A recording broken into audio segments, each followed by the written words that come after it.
8টার পরে প্রায় 8:30 হবে আমি আক্রান্ত এবং আহত সাংবাদিকদের সঙ্গে ব্যক্তিগতভাবে মিট করেছি।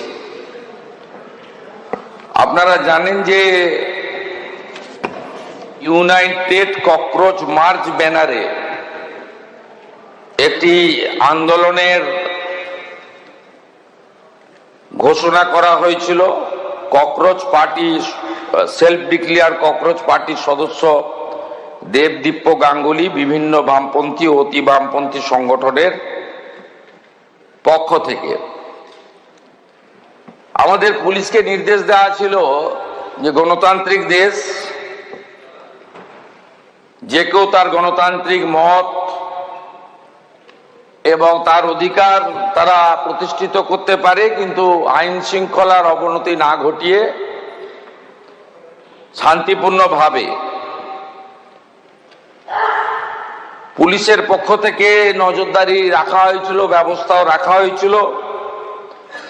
সরকারের পক্ষ থেকে স্পষ্ট নির্দেশ ছিল কোন রকম বল প্রয়োগ বা পুলিশের দিক থেকে কিছু করা যাবে না যতক্ষণ না পর্যন্ত সমবেত আন্দোলনকারী বা মিছিলকারীরা নিয়ন্ত্রণের বাইরে না চলে যায়। আপনারা সোশ্যাল মিডিয়াতে দেখবেন এই যে সেলফ ডিক্লেয়ার ককরোচ পার্টি তারা বলেছে যে বামফ্রন্টের কিছু ছাত্র সংগঠন, ছাত্র ছিল বলে আমার জানা নেই, কারণ ওদের কোনো কলেজ ইউনিভার্সিটিতে অস্তিত্ব নেই,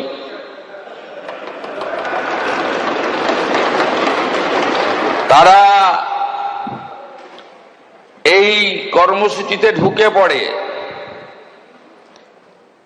এরা হলো এসএফআই, ডিওয়াইএসএ, এআইডিএসও, এআইএসএ, এআইএসএফ, এআইএসবি, পিএসইউ আর ইত্যাদি ইত্যাদি। এই মিছিল শান্তিপূর্ণভাবে এগোচ্ছিল। মিছিলে পুলিশের যা হিসাব ক্রাউড ছিল 9000, তার মধ্যে কলকাতা এবং পার্শ্ববর্তী এলাকা থেকে ভোটে হারারা পিছন থেকে খিদিরপুর, মেটিয়াবুরুজ, রাজাবাজার, পার্ক সার্কাস, আকরা ফটক, বেলগাছিয়া, রাজারহাট, নিউ টাউন, বাগুইহাটি এবং ইত্যাদি ইত্যাদি সাপ্লাই করেছেন। পুলিশ পুরোটাই সংযত ছিল, টিভি মিডিয়া সবাই দেখেছে। পরবর্তীকালে যখন ডোরিনা ক্রসিং এ আসে,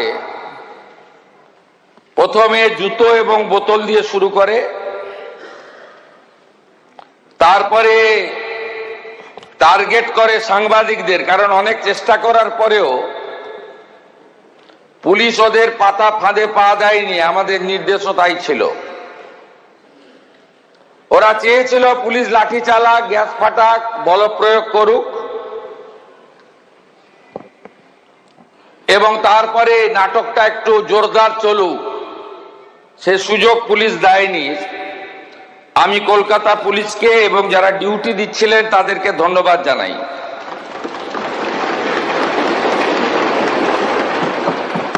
অল্প বিস্তর আহত হয়ে মেডিকেল নেননি, চলে গেছেন এমন সাংবাদিক অনেক বন্ধু থাকতে পারেন। 6 জন সাংবাদিক বন্ধু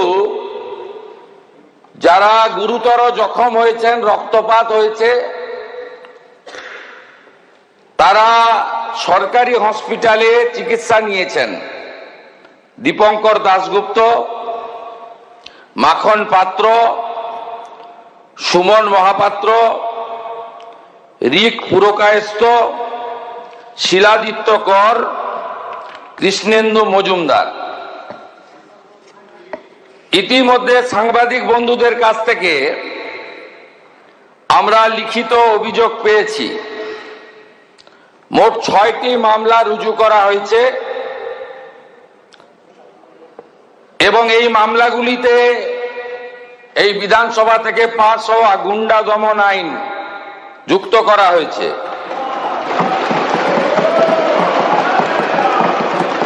1 নম্বর রেফারেন্স কেস হেয়ার স্ট্রিট থানা, মামলা নম্বর 151, অভিযোগকারী Rahi Haldar. Reference 2 Hare Street থানা, মামলা নম্বর 152। এইভাবে মোট সুনির্দিষ্টভাবে 6টি মামলা দেওয়া হয়েছে। মোট 6 না 7টি মামলা, এন্টালি থানাতেও একটি মামলা হয়েছে।